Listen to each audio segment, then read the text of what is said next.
Hello, fictional. Welcome to the What If Issei. Today we are gonna see what if Issei is lost in the dimensional gap part 2.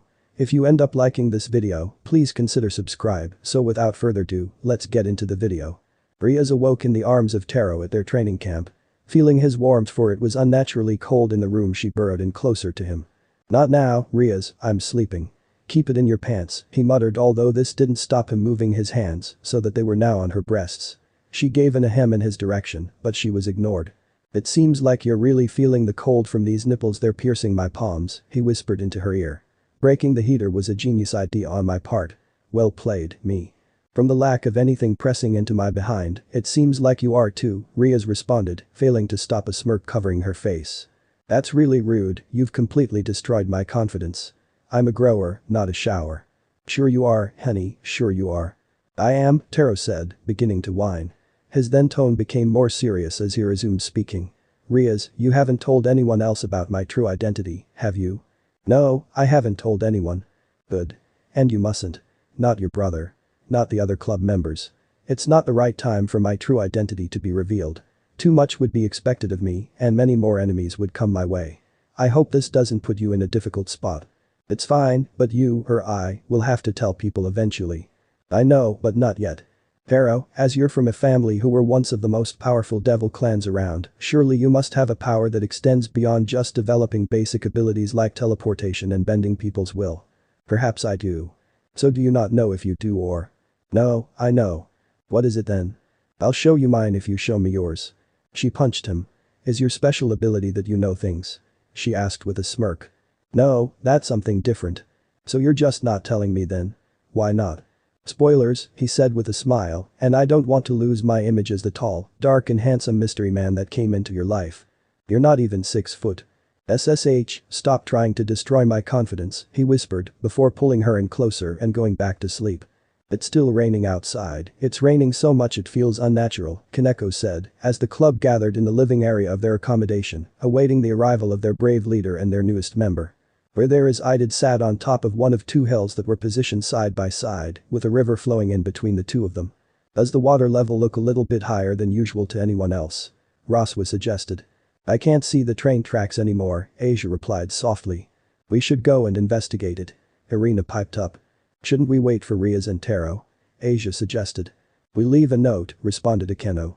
The group traveled into the beating rain, kitted in raincoats to try and maintain warmth and dryness, in case you weren't aware of what a coat does. They trekked down the hillside and followed the rapidly increasing in height river, trailing it until they came to what was a dam. But nothing but water and more water was in its place. On the banks, which were now positioned considerably higher than originally, were several beavers, lying lifeless on the floor. Are those beavers dead? Gasper whimpered. I'm not sure, Kaneko responded. Wait, that one's chest is moving, albeit very slowly, Zenobia said, pointing to one of the beavers furthest away from them. As they drew closer, they discovered that these particular beavers were quite a bit bigger than your average beaver.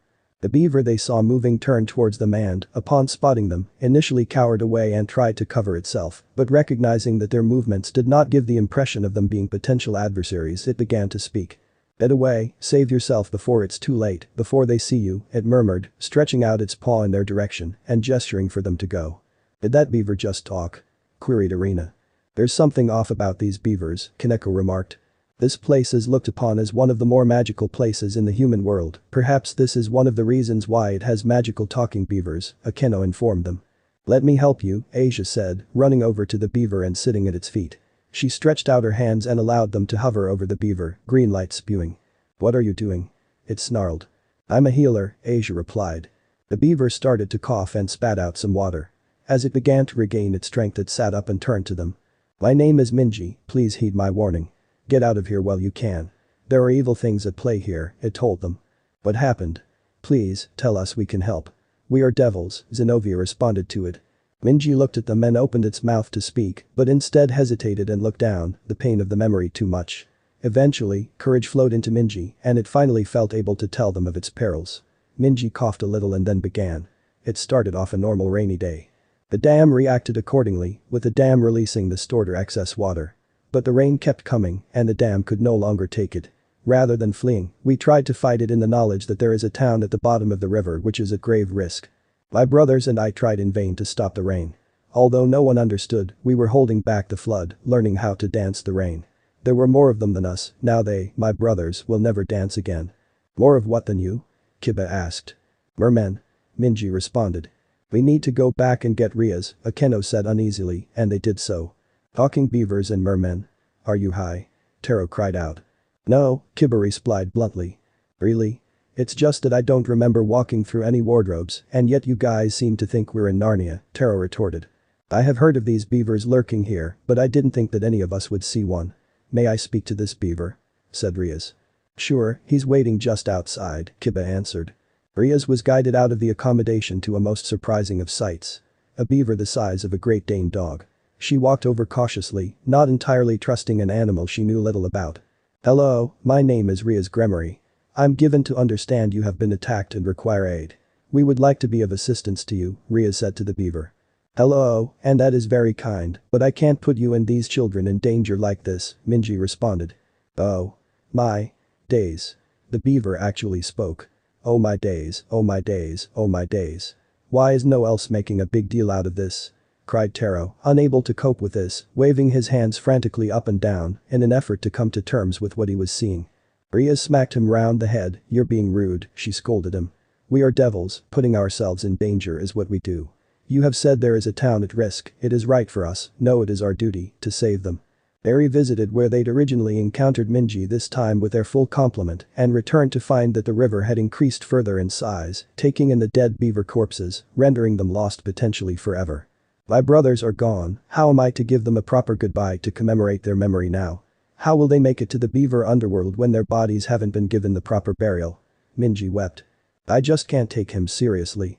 He's a talking beaver, for fuck's sake lol, laughed Taro. Shut up, Rias said, again punching him. Taro winced in pain.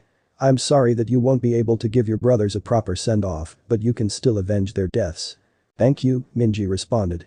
Sphere-shaped swelling started to appear on the surface of the water like an erection, slowly rising and poking into the clothing in front of it, lifting it up. Eventually the water fell away from these penis head-shaped growths in the water to reveal giant fish with the body of men.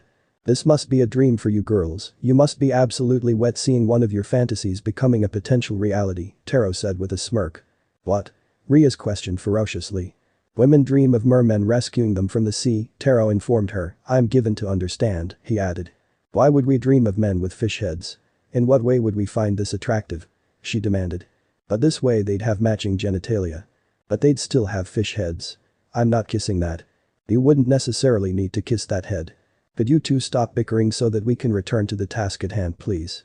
Kaneko requested.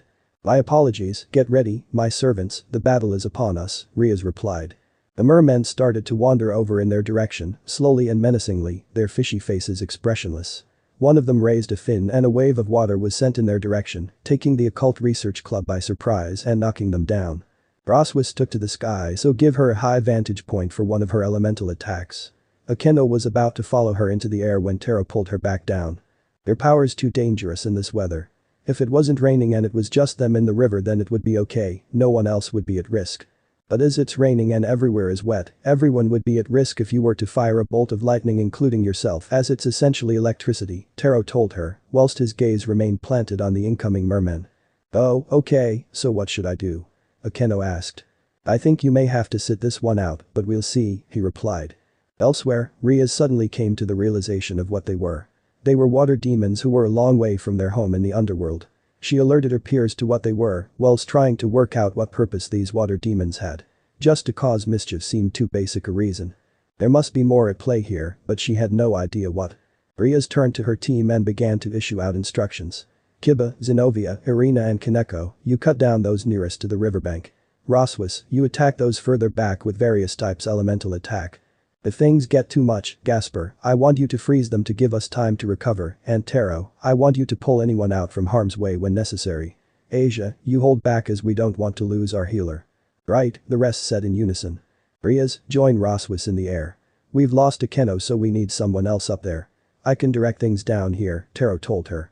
But you don't have any experience of leading a fight, Rias replied. I come from a bloodline of tactical geniuses. This is in my DNA, trust me I've got this, Taro said with a friendly grin. Okay, Rias answered. Rias then ascended to the sky to join Roswis in attacking those further back. The plan seemed to be going well at first. The skilled sword fighters of Kiba, Zenobia and Arena, and the physical powerhouse that is Kaneko, eliminated those who on the cusp of reaching the riverbank. Whilst Rias and Roswis reduced the number of those who could climb onto the bank by eradicating those further back. If things did get too much, Gasper would freeze the water demons to steady the flow, but they seemed to have some resistance to his magic, so freezing them didn't last long. At the command of Taro, they overloaded and held back when necessary to recharge their batteries, target weaknesses, and draw attention away from where they were targeting. Taro controlled things like the conductor of an orchestra. But one of the water demon had a eureka moment and came to the realization that they needed to nullify those in the air so they could overwhelm those cutting them down on the bank. The water demon raised its frontal fins and 2 bubbles popped out of them. The bubbles were sent in Rias and Roswis' direction and they appeared to be getting steadily bigger. Rias and Roswis attempted to destroy the bubbles, but they were unable. Eventually the bubbles reached the 2 and sucked them in. They tried to break free from them, but the bubble was impenetrable. The other club members soon found themselves fighting against more than they could manage, despite the careful management of Taro, who showed a clear eye for detail, not missing the chance to tell them what to do and exactly how they should do it. Even Kiba's sacred gear sword birth was not able to contain the situation, with more and more rising up from the water. Whenever they thought that they had steadied the flow, they soon discovered that they were sorely mistaken, with the water demon's numbers multiplying at an alarming rate. "Oh, shit, this is not going well," Taro muttered, seeing that the sword wielders and Kaneko were clearly struggling. Even with the aid of he and Gasper, freezing their foes and teleporting them away when necessary, they were still on the verge of being in a situation that they had no hope of controlling. Taro realized it was time, it was too dangerous for him to continue to hold back. The moment had arisen for him to show the true extent of his power. This was the moment for him to reveal his own sacred gear. "Akeno, my dear, hold my coat," he said, stretching his arms out so that his coat slid down slightly, making it easier for Akeno to take it off. "I'm about to wreck." "Okay," Akeno responded hesitantly, pulling his coat off from his arms. "Thank you," said Taro with a smile. He then proceeded to straighten out his suit jacket. Pulling at the collar, flattening the sleeves, and pressing down on the material. This was followed by Taro turning his head in both directions to stretch out his neck. "I am now ready," he remarked to Rek. Taro began to jive from side to side, moving his hips steadily, clapping his hands and shifting his feet along the ground. He was dancing. "At this you're wrecking by showing off your atrocious dance moves?" Kaneko asked, without affection. "Just wait," Taro responded as he increased his pace to the sound of his own humming. "I've got the gift, time to stick it in the goal, it's time to move your body." And with that line, Taro outstretched his right arm and clicked his fingers. A black stream shot out from inside his right jacket sleeve, with its tip a razor-sharp dagger. The black dagger shot through the air and went through several of the mermen, piercing right through them. Taro withdrew his arm, and the blade stream came shooting back, ripping through the mermen again. Those struck fell to the riverbed, dead. Taro continued to move in such an odd fashion to the sound of his own humming. "If you got no love then you're with the wrong man, and it's time to move your body." He pulled at the lapels of the suit jacket and several black blade-pointed streams shot in the direction of the water demons, with the same results as before, but to a more devastating effects as more black daggers means more get stabbed and die. As before, Taro's dancing sustained and he accompanied this with a cry of "If you can't get a girl, but your best friend can, it's time to move your body." Taro thrust his waist and a giant black dagger streamed out from his suit trouser zipper and darted away at their adversaries. "Oopsie, looks like I'm flying low," Taro said sheepishly, "and that's what you call a big black cock." "She knows what I mean," Taro added, pointing in the direction of the pure and untainted angel that is Arena. "What? No, I do not," she shrieked in reply. The water demon numbers finally started to reduce rapidly, with the combined efforts of Taro and those utilizing close combat techniques. One of the water demons tried to give Taro the same treatment to Rias and Roswis, but his blade streams were able to pop the bubbles without any problems. Despite the decreasing number of water demons making them more manageable, there still looked like no end to their quantity. Has anyone else noticed that they all look completely identical? "There are literally no discernible qualities between these beings," remarked Kiba. "Look." Rias exclaimed from the air. At the back of the cluster of mermen, there's one that looks slightly different to the rest and of whom the rest seem to be emanating from. At the tail end of the gathering of water demons, crouched one that was slightly dissimilar to the rest. This merman was slightly leaner than the rest and its shoulders and torso were covered in black plates of armor. This demon was crouched on the floor. As Rias watched on more intently, she was met by quite a shocking sight. Every few minutes, 2 mermen without armor appeared to the sides of this one, who then got up and charged into battle. "They're all clones of that one in armor. Kill him and we'll just have those left to deal with," Rias informed her servants. "I got this," Taro replied, "cover me." Taro leapt into the air and landed with one foot on one of the mermen and the other foot on another. Next, Taro started to jump from head to head, followed by several streams of blades squirming out from inside his clothes to slay several mermen.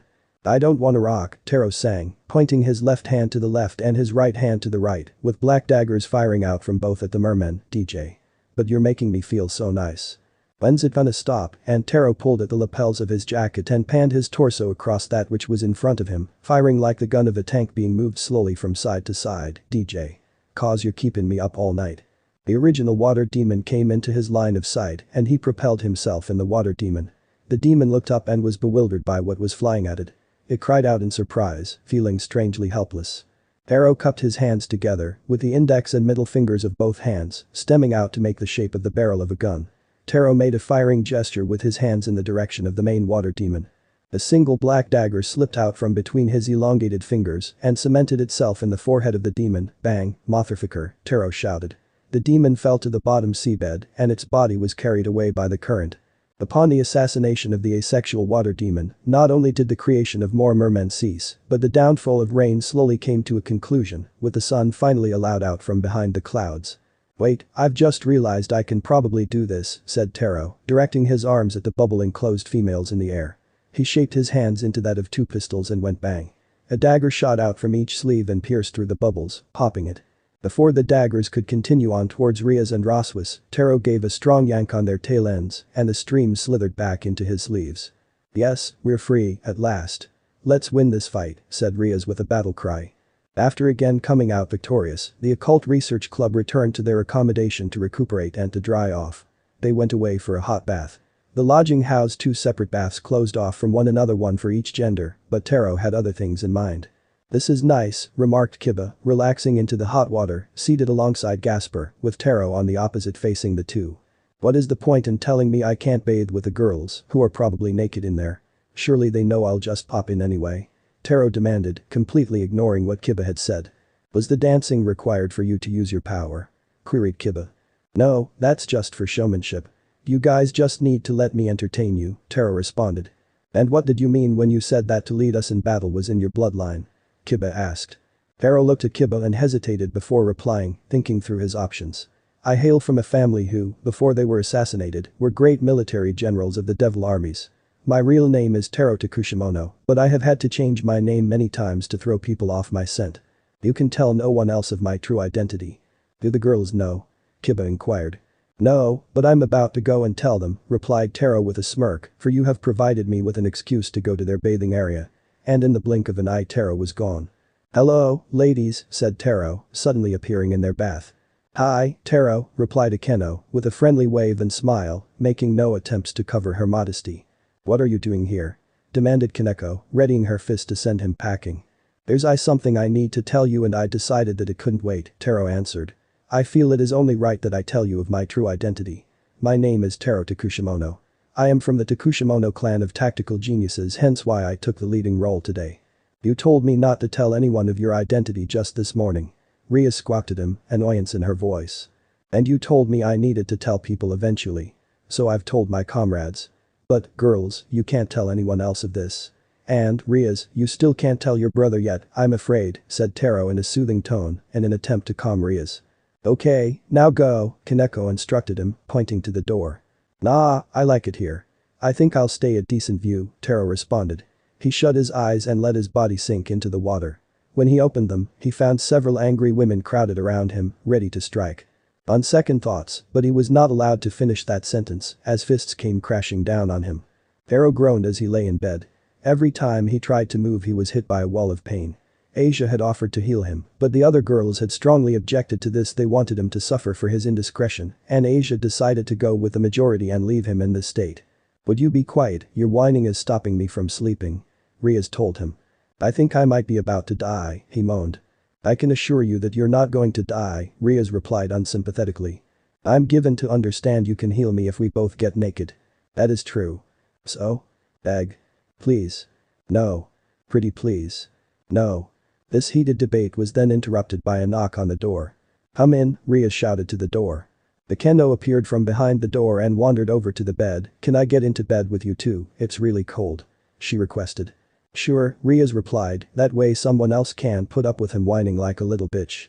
Taro tried to respond, but Rias poked him in his side and he cried out in pain. Akeno strolled over, lifted the covers and got into the bed on the other side of Taro, nestling up close to him. Taro thought back to when he destroyed the accommodation's heating system to make this exact situation come about and thought to himself. I love it when a plan comes together, and smiled, which in turn caused him an immense amount of pain, and he whimpered a little. As Rias and Akeno drew in closer to him for his warmth, he wrapped his arms around them and placed his hands on one of their breasts. Akeno giggled at this. Soon after, further down the bed covers lifted, all originating from a single point like a water demon rising from the water. My, Akeno remarked, covering her mouth to hide her smile. Now who's feeling the cold, Rias? From what's poking in my hands, you two seem to be, but if you direct your gaze downwards, you'll see that I'm clearly not. I'm rocking in Ed Helms. It is believed that Ed Helms from the US office and The Hangover is very much blessed downstairs, it's so big down there. Yes, Taro, it's very impressive, replied Rias, not really bothering to look. Akeno reached down and poked it, wow, it's rock hard. Taro breathed in and clenched his fist, inadvertently squeezing Akeno's breast in the process, causing him to breathe in again in an attempt to control himself. Come on, Taro, control yourself. You don't want to develop a reputation for being premature. You need to stick to your guns and show off your stamina, even if you've never wanked, because you believe you're too good looking to justify such activities. Later that night, after Taro and his bed friends fell asleep, Taro's phone started to ring. Taro shot out speedily and carefully to avoid waking Rias and Akeno up. He gripped his hand and lifted it from the bedside table up to his ear.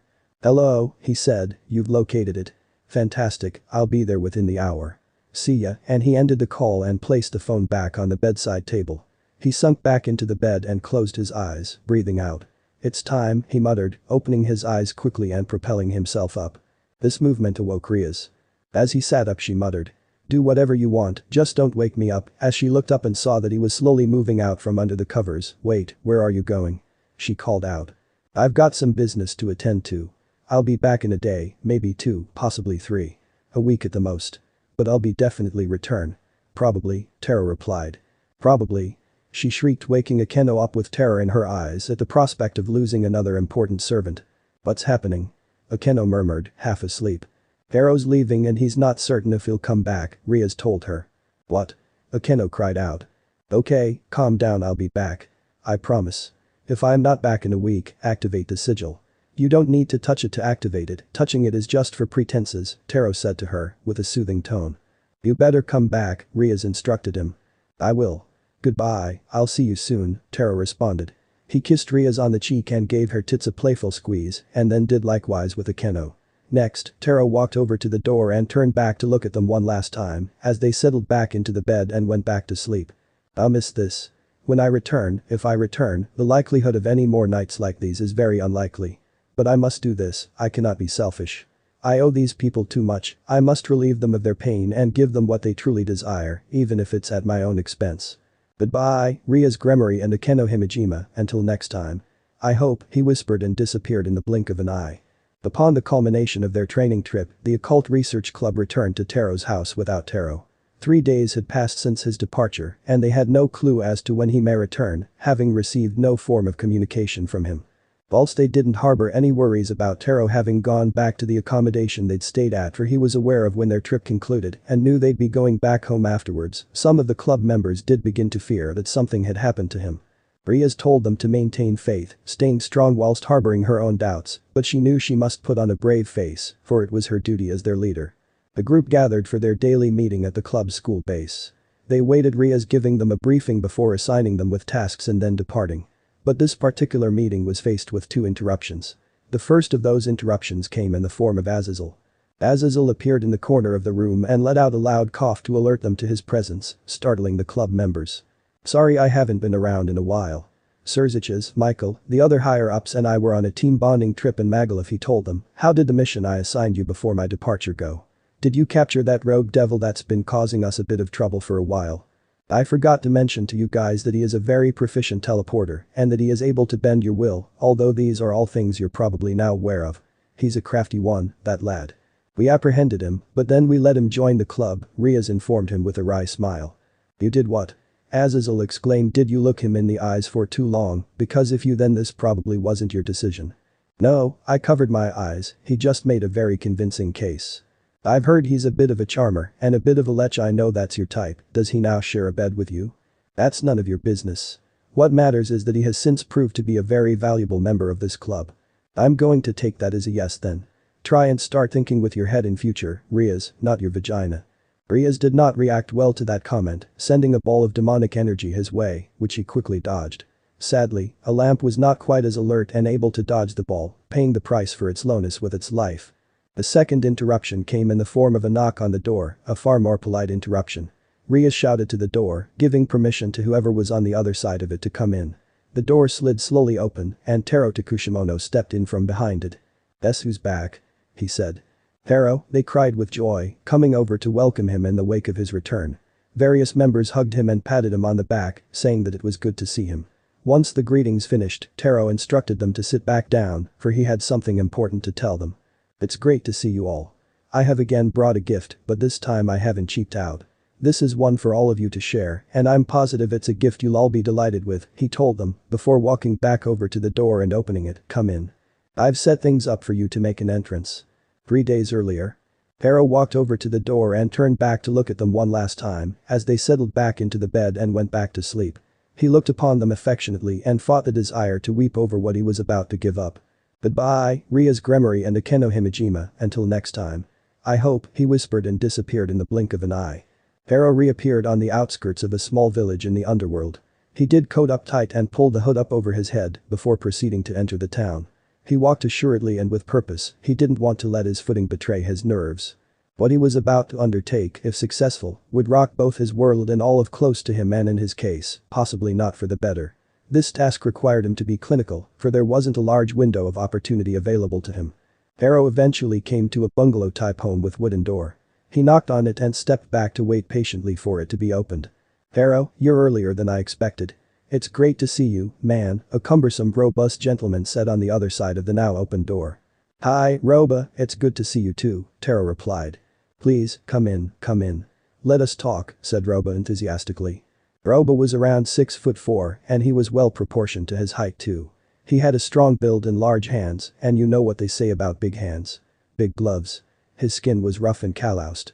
His head was covered by a crop of receding ginger hair, whilst his chin was coated in a large thick beard. He was wearing a black t-shirt, which looked strained across his muscular physique, whilst also displaying his large arms. This was a man who had partaken in some strenuous physical labor in his time. "Have you got it?" Taro asked him, a look of intent in his eyes. "Yes, I have. Let me just get it," Roba answered, getting up and leaving the room they were sat in. It was a simple room in a home with only a ground floor. Looking across the room, it seemed to triple up as a dining area, kitchen area and living area. The room was ill-lit, relying on candlelight, whilst the chairs made available for Roba and Taro to sit were very hard, offering little comfort. The room wasn't in particularly good shape, with various bits and pieces lying around here and there. Neither resided at this bungalow permanently, but it was a meeting place Taro had used on numerous occasions previously, due to it being positioned away from the rest of the world and away from prying eyes who might be searching for him. Roba eventually returned to the room holding something long and thin, but covered up with a blanket. Roba sat back down in front of Taro and lifted the blanket off of the object. Underneath lay Collyburn, the sword of Arthur Pendragon. In the recent war between the various beings and the Cows Brigade, which ended in a temporary ceasefire after the disappearance of Issei and Vali, Arthur Pendragon fell at the hands of Kiba, but his sword was lost in the rubble. Until now. It was exactly where you said it would be. I don't know how you do it. Oh, wait, yes I do, it's because you know things, Roba joked. Good, Taro replied, as Roba handed him the sword. "This, my friend, possesses the ability to take me to the dimensional gap. Although I do not require it for such things, you do." "I do?" "As a contingency plan. I have, since our initial discussions began, developed the ability to teleport into the dimensional gap. But I only have an hour before I will be lost. If I have not yet returned after 50 minutes, I want you to come and get me. If you cannot find me in those last 10 minutes, presume me dead and depart." "What, may I ask, has you thinking that going to the dimensional gap is a good idea?" "It's not a good idea," Taro replied bluntly, "but it's something I must do. There's something lost there that I must retrieve." "I'm not sure about this, Taro. Roba, I cannot afford for you to be having second thoughts at this crucial stage. Get your head sorted. I'm just not sure if it's worth the risk." "Who saved your marriage, Roba?" "Who?" "This isn't a rhetorical question, I want an answer." "You did," said Roba, his head dropping solemnly. "Exactly, and that certainly wasn't worth the risk. I spent so long helping you guys I almost got caught. That's the closest I've ever come. I know I've had to drag you away from your wife and family to come to this remote place where there won't be watchful eyes, and I apologize for that, but I wouldn't be asking this of you if I didn't believe it was completely necessary. Now, will you help me not? Just answer me one question. Is this for a girl?" "Sort of." "And of course I'll help you," Roba replied with a grin. Taro and Roba had left their meeting place, departing for a quiet spot just outside of the village, on the other side of a small hill that overlooked the village. Taro dropped his coat to the floor and started to do his stretches, making sure he was physically ready for the task at hand.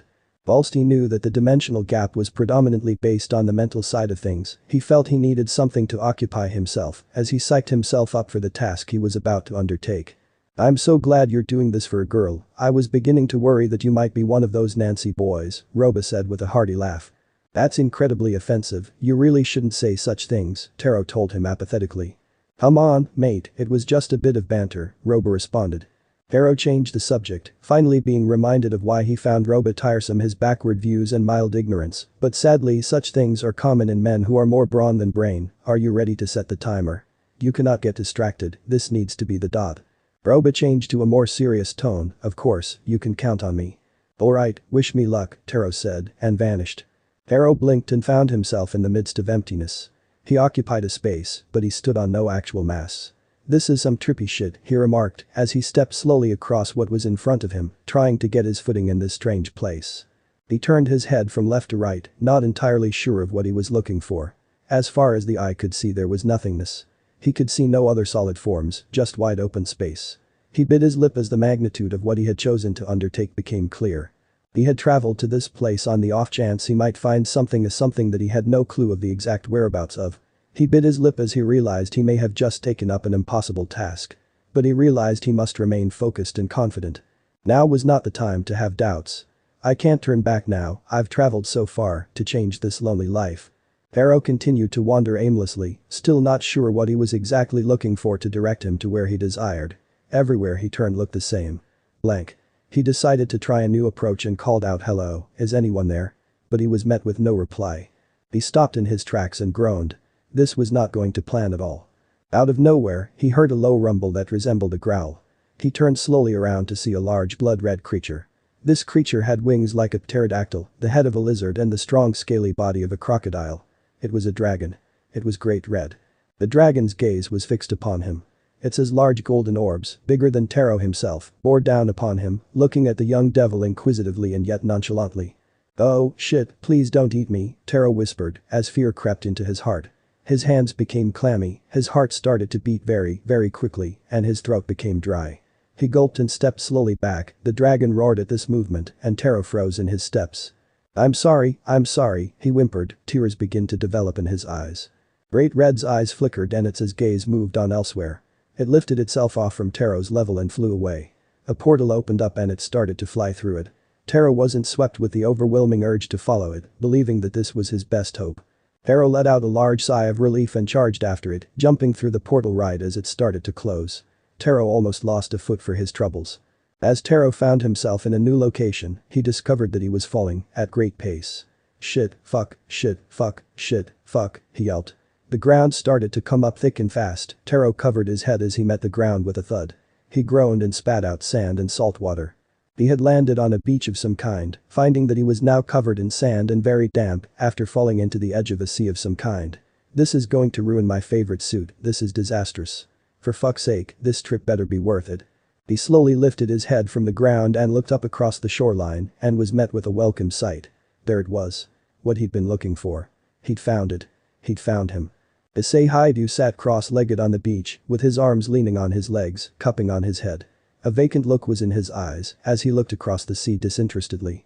The memory of being sat here with Rias filled his mind. It all seemed so long ago now. Oh, how much he wished he could return to that moment, but alas, hope seemed like something he was no longer capable of having. 3 months had passed since he and Volley had been transported to the dimensional gap. He hadn't seen Volley since. The two had continued their fight to begin with, Volley generally having the upper hand. When Great Red appeared, Issei was too weak from the fight to follow him, but Volley just about managed to muster up enough strength. The second time Issei saw Great Red he trailed the dragon, but this time Volley was nowhere to be seen. Issei had no idea what had happened to him, nor did he truly care for that matter. Issei followed Great Red in the hope he'd lead him to salvation again, like that time he was here with Rias, but Issei was sorely mistaken. Again he was taken to the beach and, as much as he waited to be transported home, it never came. Every time he tried to follow Great Red again he'd still end up at this beach, so he decided that this was clearly where he was meant to be and gave up tracking the dragon. Tears stained Issei's cheeks. Sitting here all day and all night, although neither of these terms meant anything here or to him at present, he passed his days in boredom. He wasn't sure how, but he was still alive after all this time. Something was replenishing his body, even if it wasn't replenishing his spirit. This day was like any other. He masturbated a few times to pass the time, then wept, followed by masturbating again, but this time using his tears as lubricant, and next proceeded to look across the sea longingly, praying that rescue would somehow come this way. But it never did. Long-suffering Odysseus continued his days plighted by the memory of a home and family he was unable to return to, but no immortal nymph goddess accompanied this lost traveler. No Calypso to help occupy his days by listening to her pleas for him to be her husband and to go to bed with her, often agreeing to the latter. Issei was all alone. He tried to remember the faces of his friends, struggling to make clear pictures of their faces. No, I must never forget where I came here from. I must never pretend it's all real. Someday soon this will all be someone else's dream. Issei hadn't seen a pair of breasts in 3 months on screen or in reality, all he had at present was his imagination. All he had was the memory of Ria's breasts, Akeno's breasts, Zenovia's breasts, Asia's breasts, even little Kaneko's breasts. All he had to sustain him was the mental pictures in his spank bank, but like their faces these memories were becoming less and less vivid. The strain of this loss was killing him emotionally. Some days he craved the sweet release of death, others he found a new strength and fight to keep on living. Today, he found himself split between the two, getting splinters up his arse whilst sat on the fence. Issei heard a flash in the air and looked up, seeing Great Red flying from portal to portal, again a regular sight for Issei, one that he had come to accept. No longer did he see Great Red as his escape route, now seeing Great Red was just an occasional part of his day. As he watched Great Red go from one portal to another he noticed something come flying through the air behind Great Red, but this thing was falling, rather than moving in a controlled way. The deuce? Issei thought to himself, a puzzled look across his face. The thing landed a couple 100 meters away from Issei. It appeared to be a person, a man no less. Still Issei's search for a vision of real breasts continued. This thought alone was enough to cause Issei to well up once more. Issei's line of sight returned to this lost stranger. The lost stranger slowly got up and turned to him. As the two locked eyes, a small smile of triumph played across the stranger's face. "Hi," Issei said, lifting his hand to make a waving sign, struggling to remember how to talk and interact with other people. "Issei Hyoudou, I have come here to eliminate you entirely, for you are a rival for the affections of Rias Gremory and Akeno Himejima," the stranger told him, giving Issei a stern look. "What?" Issei shrieked. "No, I'm just kidding with you," the stranger said, his face changing to a friendly smile. "I've come here to bring you home, buddy." Upon reflection, trying to lighten the mood and awkwardness by making a joke about coming here to kill Issei perhaps wasn't the best of ideas on Tero's part. He was now struggling to convince Issei of his noble intentions. "You've got a pretty sick sense of humor, you know that," Issei told him. "Normally my quips are purely sex-related, but I was trying to branch out and widen my horizons. I regret that now," Tero responded, sliding over to perch himself next to Issei, looking out across the sea. "That's fair enough then.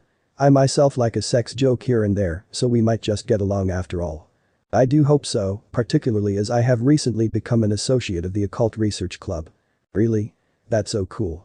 I bet they're not too keen on your humor, at least from my own experience." Tero chuckled, "Indeed. I do divide opinion amongst my peers. You know what?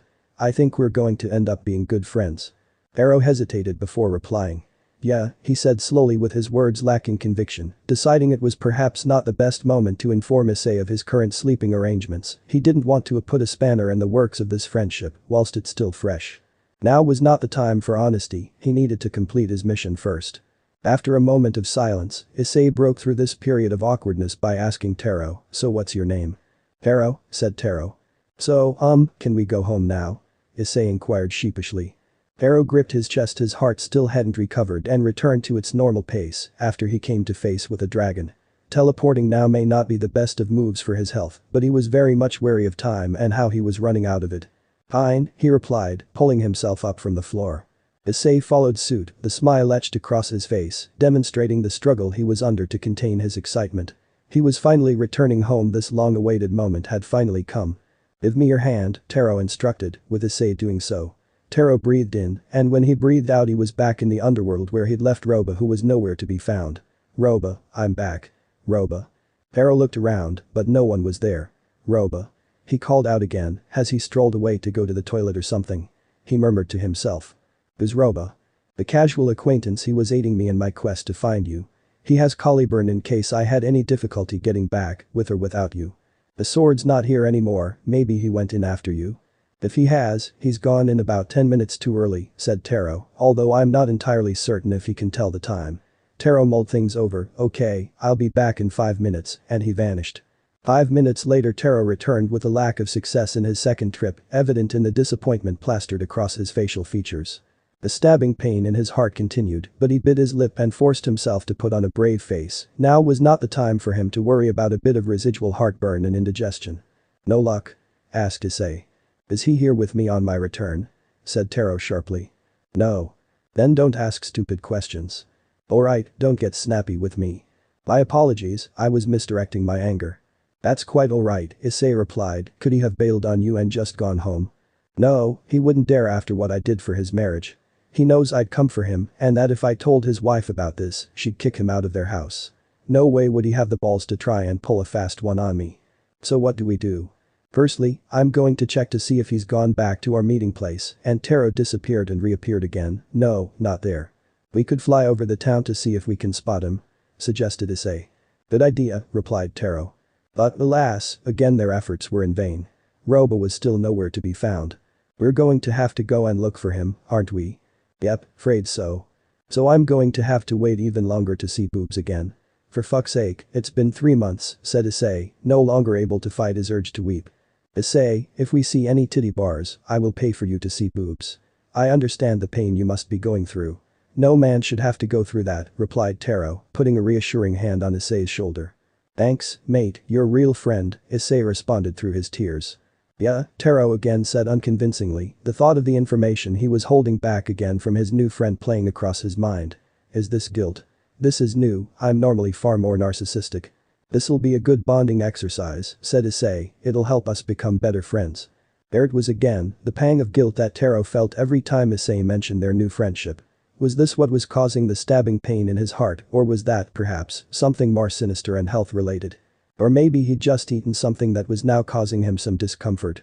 "Maybe whoever took Roba left a note," Issei suggested. "No, that would be way too convenient and cliché," replied Taro. "Found it," called Issei gleefully, holding up a note he'd found on the floor. "Or maybe it wouldn't be too convenient or cliché," Taro muttered. "Hey Taro Takushimono. Return to where we killed your parents if you want the big boy back. Lots of love, the Cows Brigade's Oxo, read Issei." "Ah, for fuck's sake. This has become a situation. I do not care for situations. It's why I don't watch Jersey Shore. And also because it's a load of crap. Look at the positives.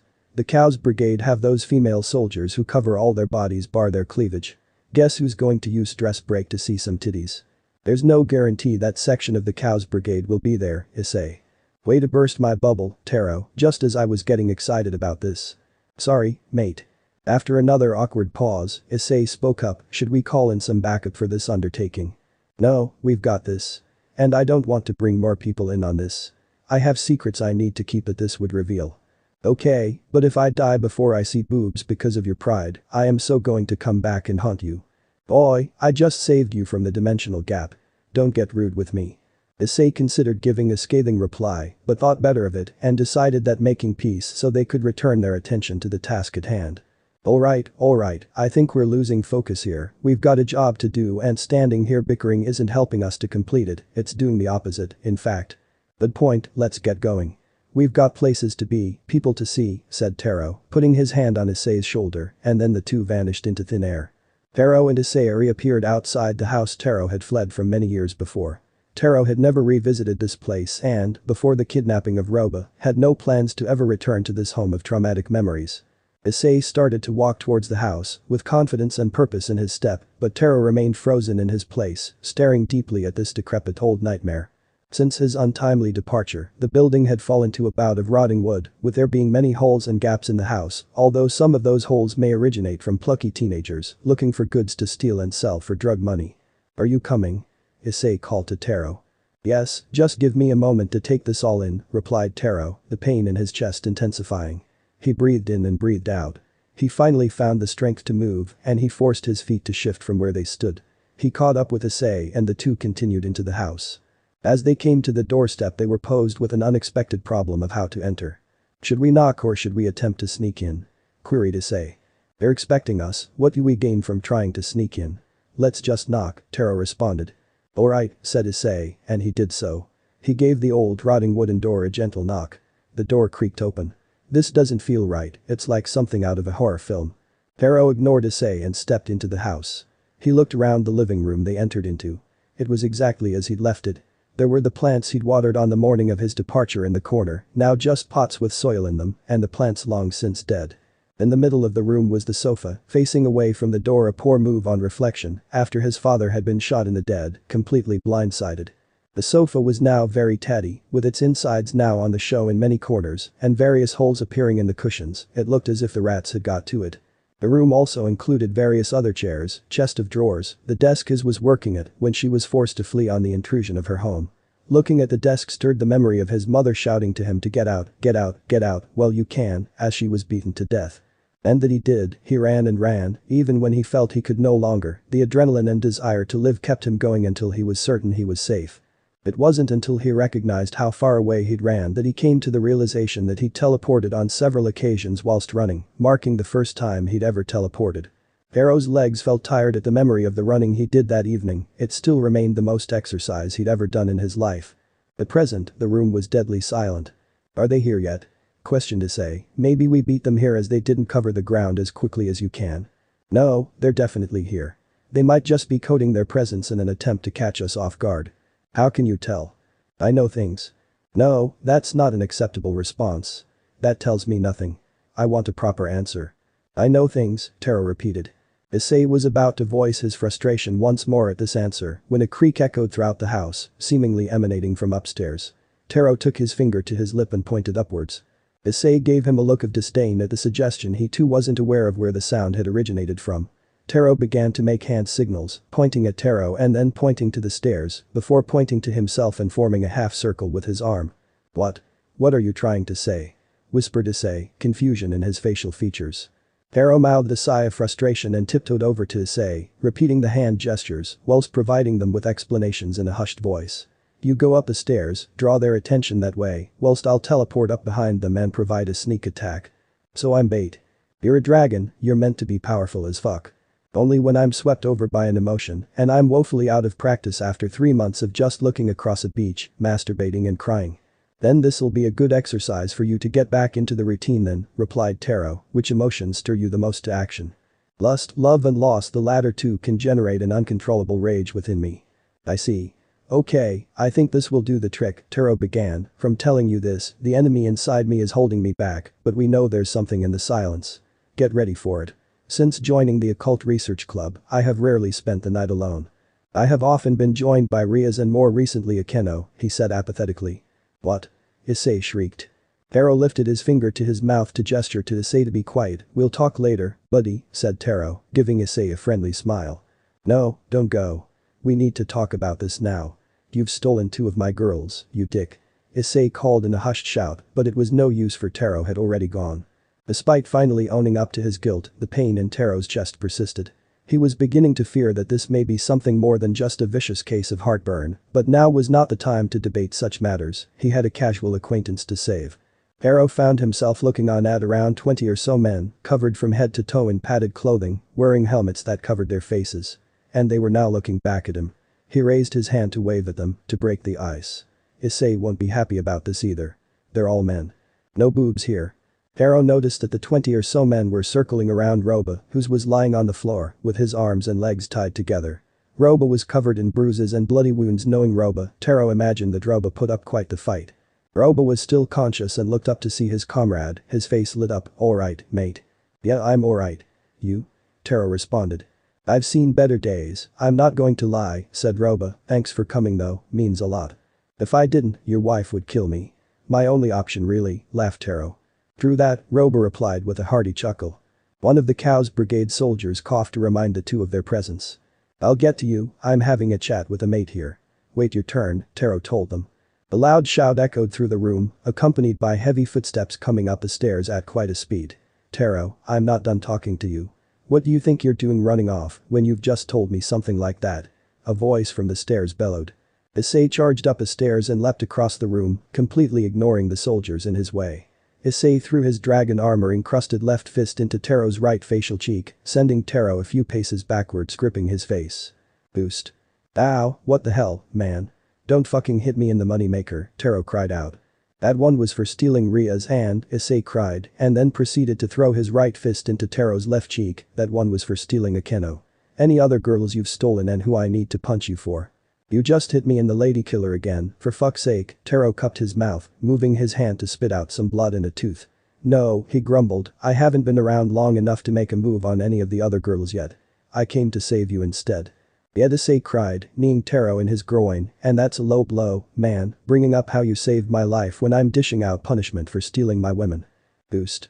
After connection with Issei's knee, Taro sunk to the floor, holding his member and fighting the urge to cry, as a rush of pain traveled through his body, his heart tightening at the addition of further injury.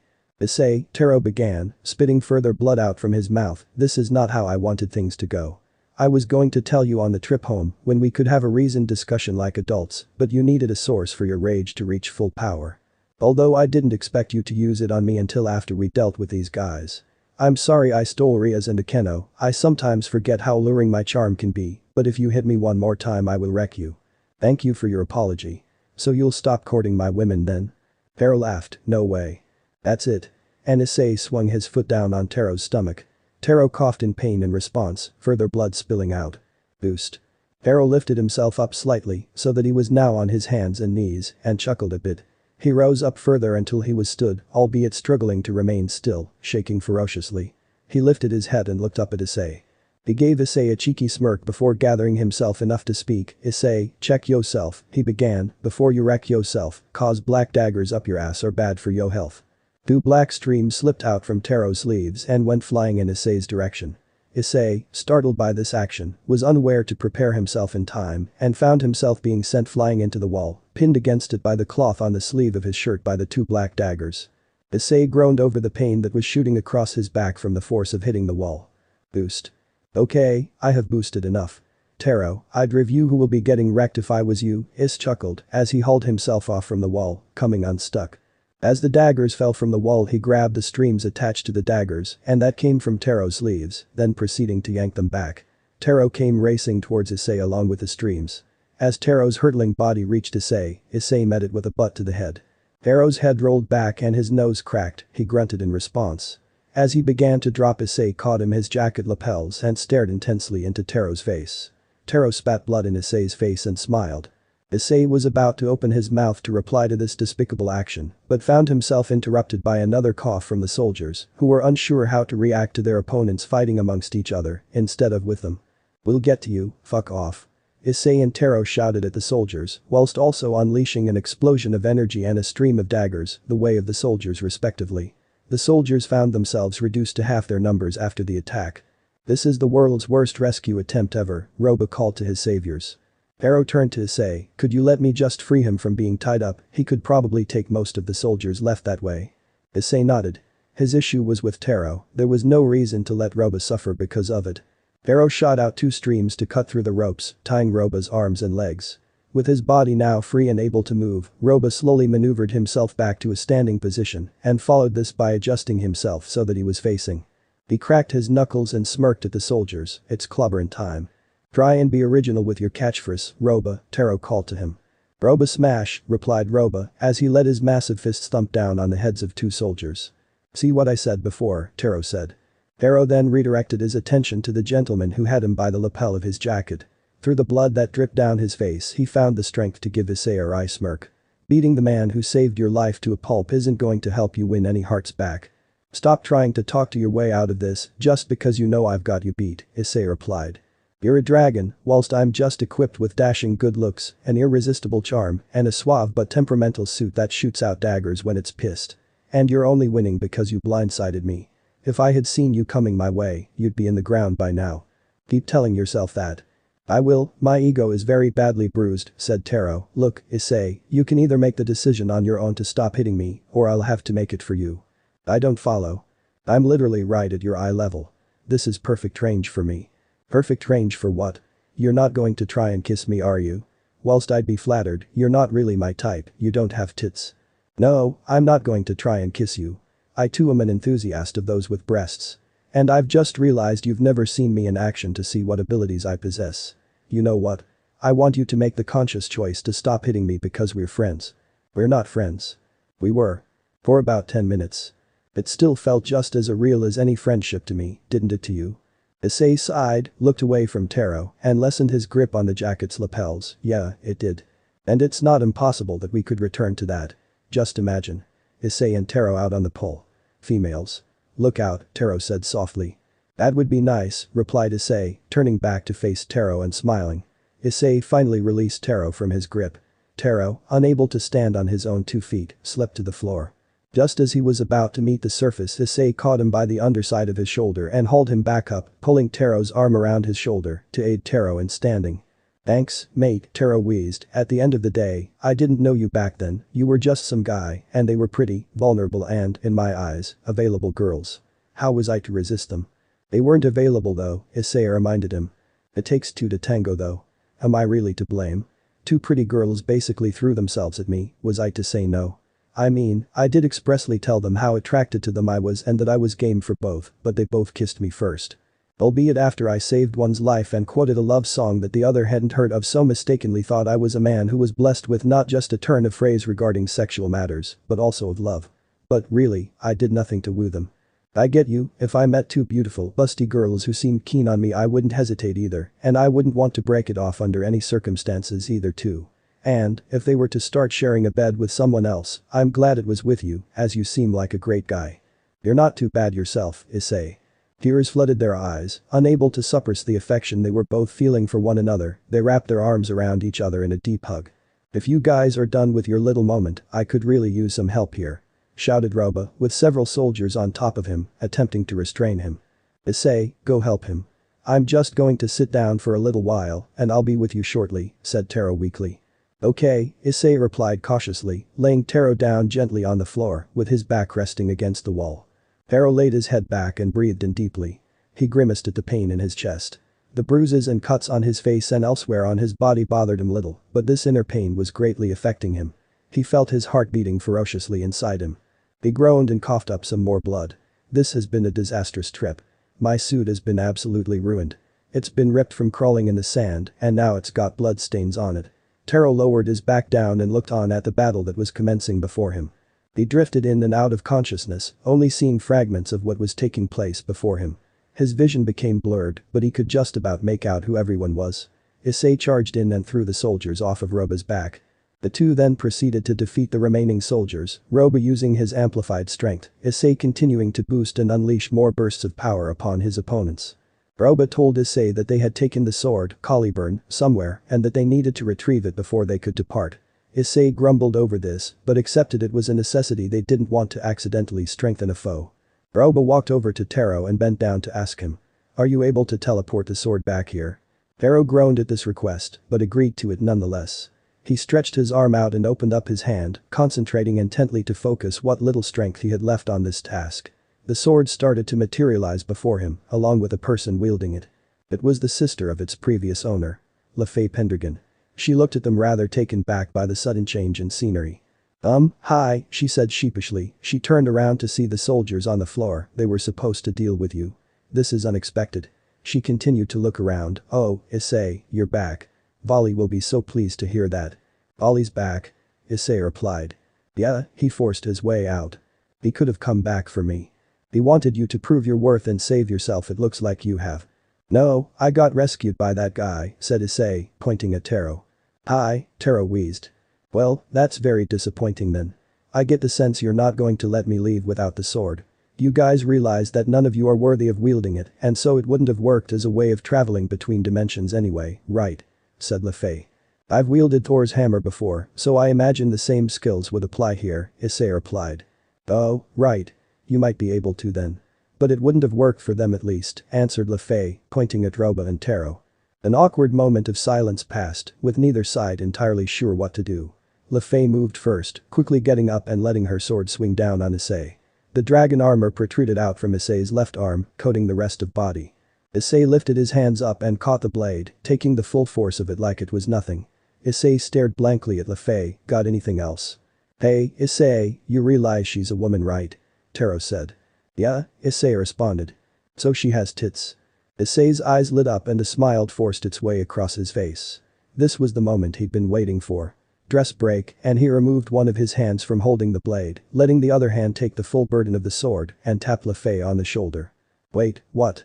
Said LeFay, flabbergasted, suddenly losing her modesty as her clothes fell from her. Before she had realized what had happened, Issei had taken many a mental picture, with drool beginning to form on the corners of his mouth.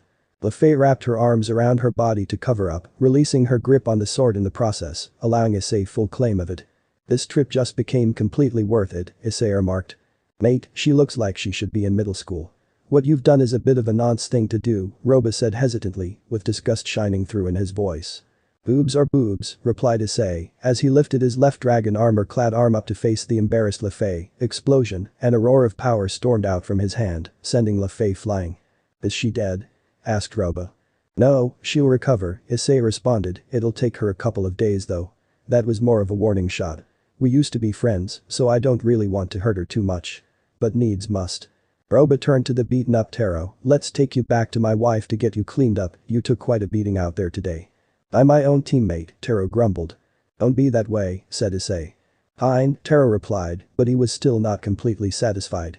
After spending a day recuperating to allow him the strength to teleport back to the mortal world, Taro and Issei finally made the trip back home. Whilst the cuts and bruises now only stung when touched, the chest pain still showed no signs of letting up. Taro began to feel fear sinking in over it, but still he chose to suffer in silence. Taro and Issei appeared outside the club's meeting place, arriving now with the knowledge that all the club members would currently be residing there.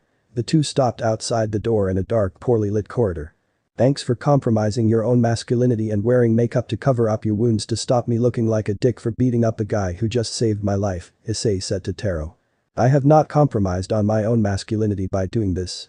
I'm so manly I can pull this off. I have a beard. You don't get manlier than that, Taro retorted defiantly. I'm not so sure, you're still wearing makeup like a girl, Issei replied. Call me a girl again and I'll go and wash this makeup off. Whoa, be cool, be cool. Taro glared at Issei for a few seconds and then blinked. Let me go in first, so that I can build up to your re-entry. Alright, Issei responded. Taro gave Issei a thumbs up and smiled up. It's truly over now, mate, you're finally back home, and Taro then knocked on the door. After hearing Rias shout to come in, Taro slipped in, giving Issei one final smirk. Guess who's back? Issei heard Taro say, as the door closed behind Taro. Whilst he was a little bit angry at Rias over her recent misdemeanors, hearing her voice for the first time in 3 months felt so good. Hearing it again triggered all his previous memories of it returning, finally able to hear her actual voice, and not an abridged voice, when he thought back to their past memories together. Come in, I've set things up for you to make an entrance, Issei heard Taro call. It was here. It was his big moment. Issei breathed in deeply and let the breath out. Let's do this. He slowly opened the door, light flooding out from inside the room, almost blinding Issei, but he stayed strong and persevered. He let his head, no, not that head, the normal head, poke out from behind the door before pulling the rest of his body in with him. Familiar faces looked back at him in shock. Hi, guys, said Issei. Hi, guys, said Issei, as he stepped into the room. Everyone's gaze was fixed upon him, no one quite able to believe what they were witnessing. Issei waved at them, still awaiting a reply to his initial greeting. Bit rude, he thought to himself. This initial inability of his comrades to quite comprehend what was before them ended when Asia ran to Issei. Asia called his name gleefully, tears flooding into her eyes as she wrapped her arms around him and hugged him tightly. The others started to follow suit, with Zenobia, Irina, Gaspar and Kaneko coming over to join Asia in greeting Rias. Issei, said Rias, finally able to speak, tears beginning to fill her own eyes, it's so good to see you. It's alright to see you, although I've heard some distressing news from my main man, Taro, about you, replied Issei, you too, Akeno.